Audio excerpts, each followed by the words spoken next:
I'm Liz Faublas, and this is Currents.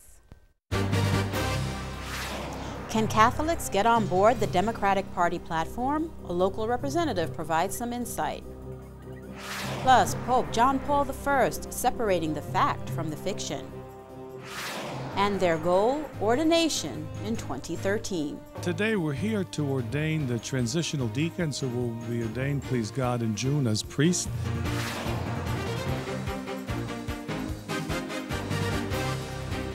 Good evening, and thank you for joining us. Well, last night, Michelle Obama took center stage at the Democratic National Convention, delivering a passionate and at times emotional speech calling for her husband's re-election.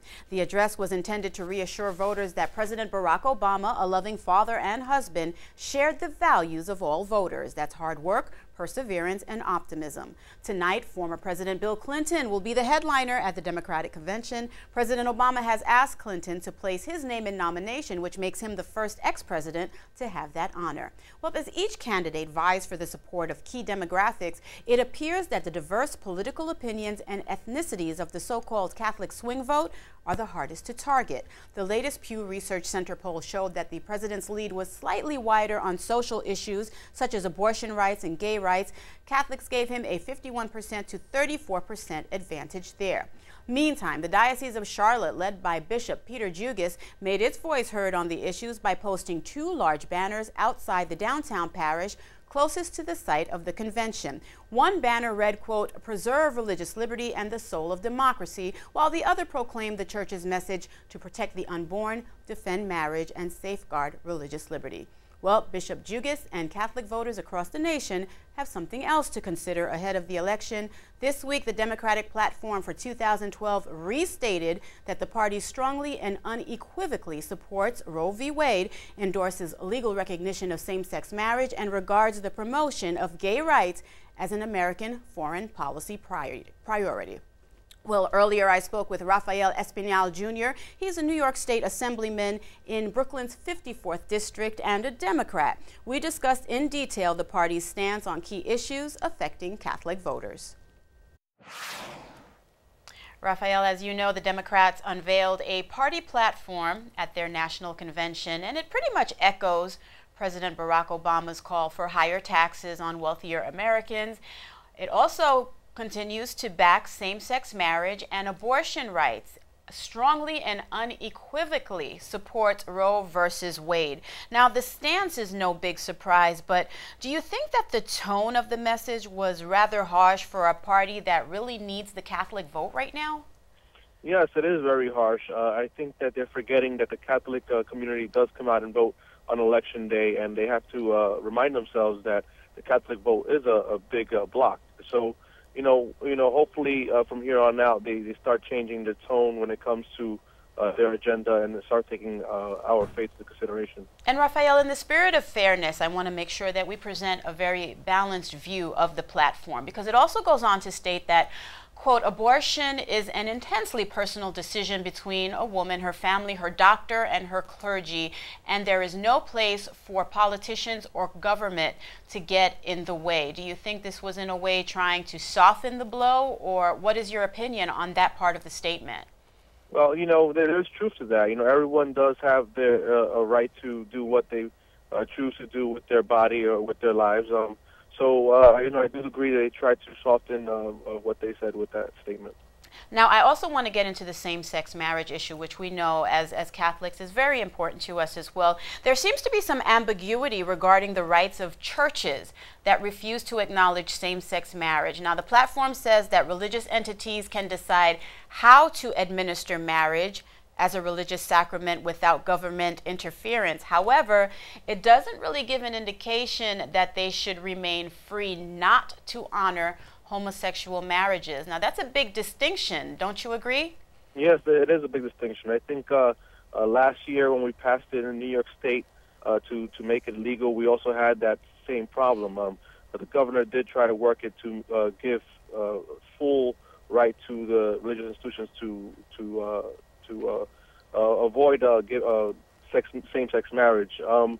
But again, this is something that we as Catholics have to step up and make our voices heard and say, listen, we have to have more power when it comes to those type of decisions. And again, we want to look at proponents and opponents. We have the platform goes on to explain that gay rights are human rights. Now, the suggestion here could be interpreted as the church turning its back on human rights based on the same-sex lifestyle of some people. What do you make of that particular argument? It's a good argument, but you know, as a Catholic church, we should have the right to decide whether or not same-sex marriage is good or bad. Raphael, this is a question that I'm really hoping we can get some answers to. Democrats removing any reference to God from their platform. They also removed the phrase Jerusalem as the capital of Israel now and forever. That was completely stricken from the platform. What is your opinion on that? Well, you know, that shouldn't have been done. I don't see why the Democratic Party continues to try to move away from the word God or just God in general. This country was founded, and the words that this country was founded on was "In God We Trust." So the Democratic Party should go back and look back at what this country was founded on and reconsider what they're doing. Now, the chair of the Democratic National Committee says this is to convey that they have a commitment to all faiths. What do you think of that particular answer? Well, I think most religions do agree that there is a God. We may not use the same word for God, but we do believe in a higher. All religions do believe in a higher being. So you know, I don't think it's a great answer to that question. You know, and it's you know, I'm a Democrat myself, so you know, I think that the Democratic Party should continue to consider religious institutions when they move forward to this campaign. And if not, they're really going to have a serious problem with the more conservative voters, because they are conservative Democrats. You know, we do agree with a lot of the financial plans that they have, but when it comes to social issues, they have to try to soften up their stance. All right, Raphael, really quickly, why is it going to be difficult for Catholics to get on board with this party's platform? Well, mostly for social issues. You know, the abortion issue, the issues with the freedom of religion. There was the Health and Human Services mandate, which mandates for religious insurance companies to give contraception to people in the insurance plans. Mm-hmm. And if the church doesn't want to get to that mandate, then they shouldn't have to. All right. Thank you so much, Raphael. I really appreciate your taking the time to be here with us today, and I'm pretty sure we're going to be talking to you again very soon. But thank you for today. Thank you, Liz. You're welcome. Bye-bye. Bye-bye.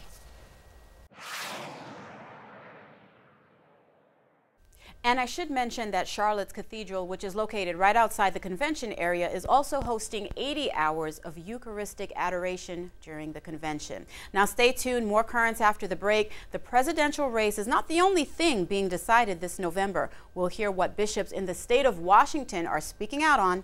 That and the rest of the day's headlines straight ahead.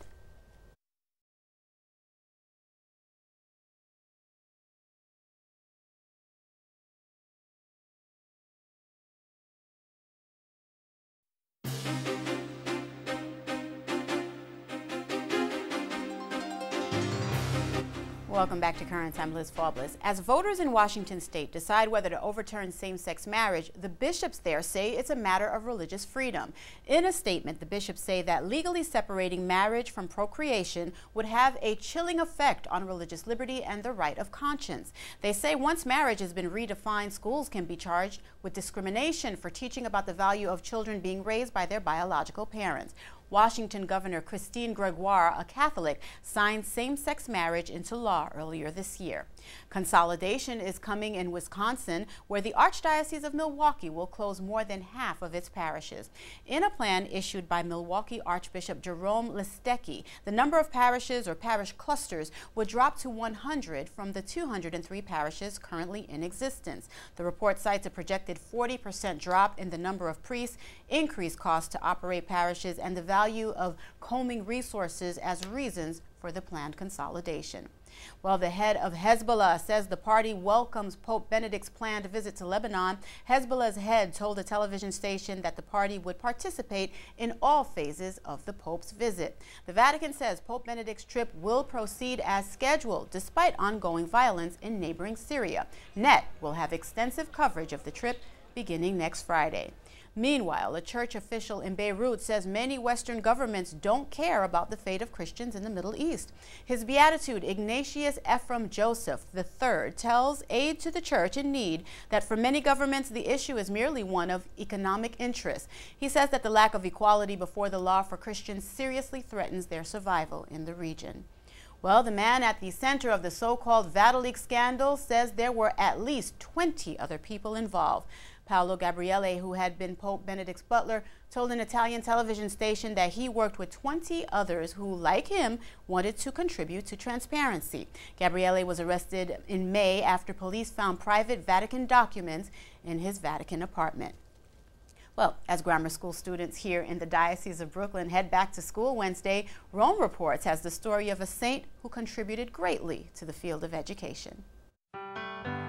This was the small room of Saint José de Calasanz, the Spanish priest and educator who was born back in 1556. Eventually, he founded the Order of the Pious Schools. Over 400 years ago, he launched the first free public school for poor children in Europe. And it was here in this room that he spent his last 36 years, until he died in 1648 at the age of 91. The room was locked until he was beatified 100 years later. This rope, which is still well kept, was used by him when he was elderly as a tool to move around. And when he died, even those who persecuted him said he will be a saint. His room was locked, and since then no one else has lived here. It has remained unchanged. They also took an inventory of all his things. From the furniture to the ceilings, the windows, and the floors, all of them are original. In fact, several of his personal items were left intact, like his glasses, his prayer book, the chalice, and distinctive hat, even his silverware and the pens and imprints he used to write thousands of letters. Even if it's only to see his office and see the oil he used in a small lamp, the same one he used to write so many letters. We have about 5,000 of his letters. He led an entire order from his office. According to tradition, the Virgin Mary appeared before him in his room. The order is also known for being the first to take a fourth vow to educate. Then there are the relics of Saint José de Calasanz, which of course have a special meaning to members of this order. His heart, which honors his charity, his tongue represents his love for teaching, his head symbolizes all his studies, and his spleen represents his humility.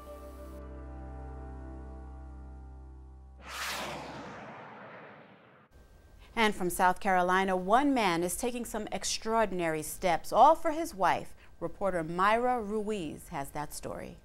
Yeah, I'll definitely have the pastor say prayer. Last Friday, 77-year-old William Larry Swilling walked 7.5 miles to find a kidney for his wife, Jimmy Sue. It's clear he'd walk many more if necessary. I'm wanting a kidney. That's just going to save my wife, and that's what I want.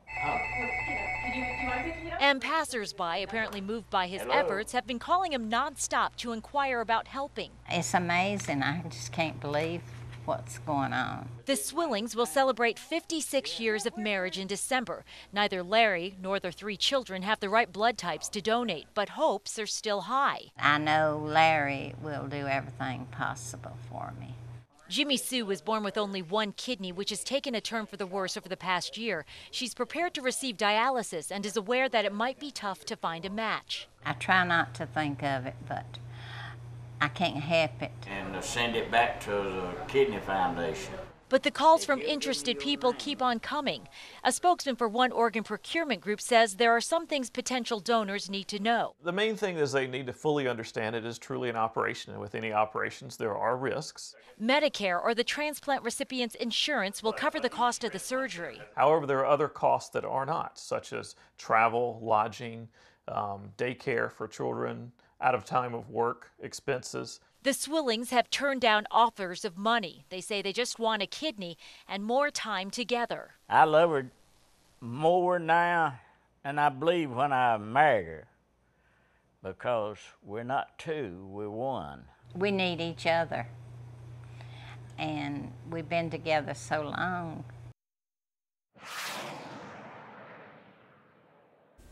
And finally, on a very personal note, we at Currents want to send our condolences to Stephanie Gutierrez, the Brooklyn Diocese press secretary, and her husband Manny. Their 4-year-old daughter Anna died early Wednesday morning after a 3-year battle with Rett syndrome.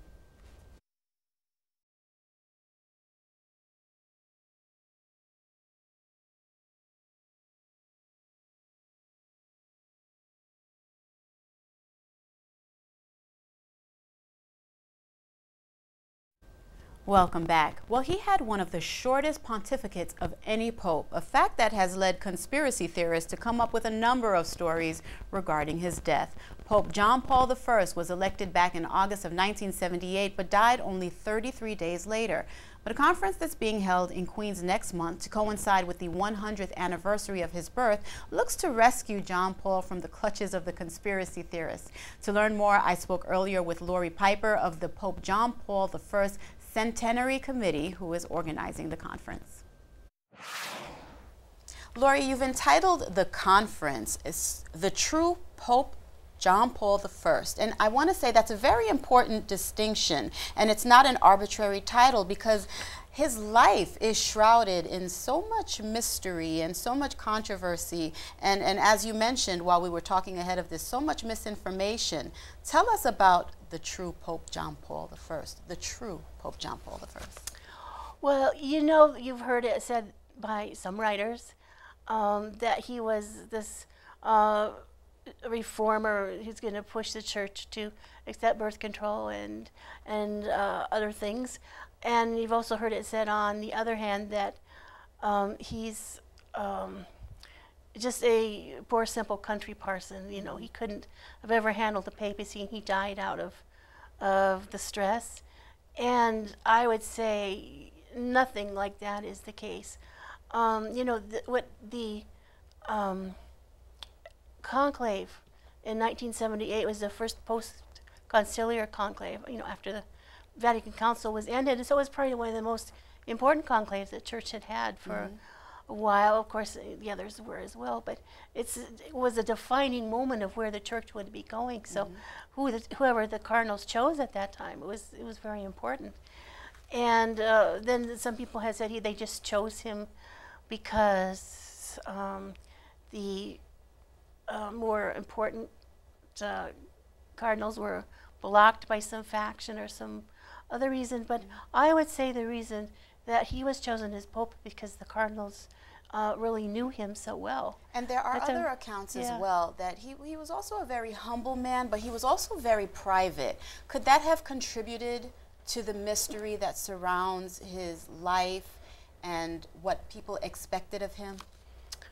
Oh, yes, in part. He never attempted ever to make a splash. You know, he didn't try to be a big name, and he gave interviews to the press, but I had a feeling that he didn't really seek out any publicity about himself or his ideas. So I would say the one reason that the cardinals knew him, he was the vice president of the Italian Episcopal Conference, and he was one of their most popular ones, I believe. And also a great man of faith and a brilliant writer, you were telling me. Yes. And you're actually writing a book about his writings. Can you tell us a little bit about that, the mind of this man, a philosopher, a theologian? Well, there's this perception that he was, because he spoke and wrote so simply, that he was a little simple-minded, you'd say. And that's another misperception, because the book that I'm writing, it's called, or actually the book that I'm translating of his writings, it's called A Passionate Adventure, Living the Catholic Faith Today, and it's aimed to coincide both with the centenary of his birth and with the Year of Faith. It's just starting. Okay. It's starting like the day before we have our conference on October 11th. And tell us a little bit about the conference. Tell us what to expect, what the guest speakers are, what we're going to learn about him and his papacy and his life. In regard to his theology, he was a very good theologian, and you can see a little bit of it in the book, because he was he spoke in theological language when he was talking to his priests in a way that was intended for experts. And will his writings be featured at the conference, which is in mid-October, I believe? Yes, the conference is October 12th and 13th, Friday and Saturday.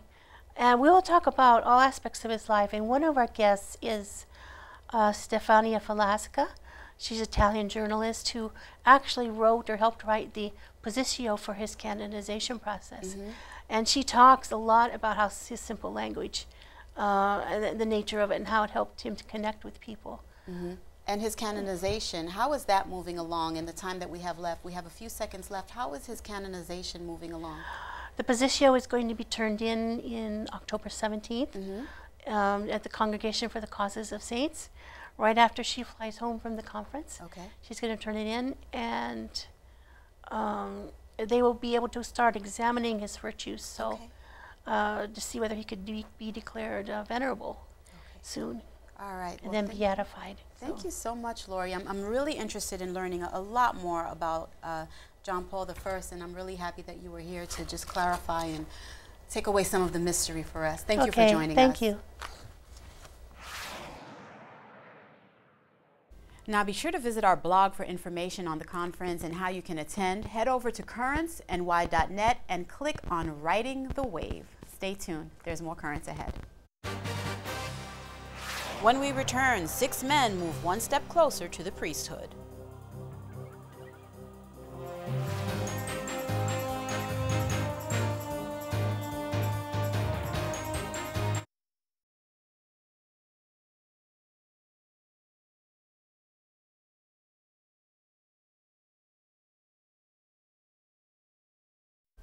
And finally tonight, it's one step in the path to priesthood. Seminarians are ordained as transitional deacons. Well, this past Saturday, Bishop DiMarzio ordained 6 men to the diaconate for the Diocese of Brooklyn at St. James Cathedral. In your eternal providence, you make provision for every age as you walk. Today we're here to ordain the transitional deacons who will be ordained, please God, in June as priests. Well, today we have a variety of people from different parts of the diocese that represent different groups. I got my calling to the priest when I was young, actually. When my father died when I was at a young age, when I was 8.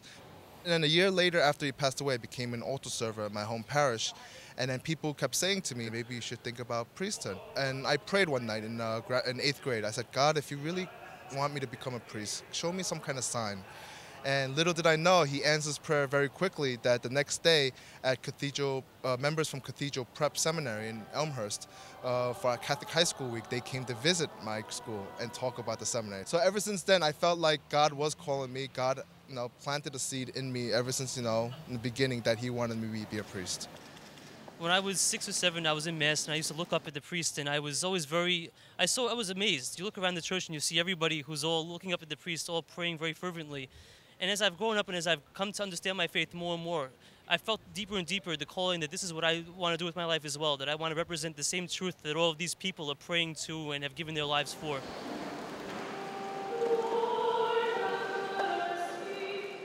There were a lot of emotions today during the Mass. When we laid down on the marble floor and prostrated ourselves during the Litany of the Saints, you can hear everyone praying for you, and you can't see anything. All you can see is the marble. There's a solitude. You know it's you and God. And when you stand up after that, knowing that you have everyone's support, knowing you have everyone's prayers, you get up. I felt much more confident. I felt a great sense of proudness of my son accomplishing this next step as deacon. I was quite overwhelmed by seeing a lot of the priests we knew. We know what a great job they currently do in their parishes and in the community. So thinking that my son will look toward the potential of accomplishing that same thing. It's an awesome thing. 낮은 자가 겸손하면서 낮은 자가 되어 주님의 백성을 섬기는 사람이 됐습니다. Her wishes for me in the future, her hopes for me in the future is to be the best priest, to be the priest for the people, not for myself, be the priest for the people, and to show the people the love that Christ showed his disciples and his people at that time. She hopes that I do the same thing with my people at my parish.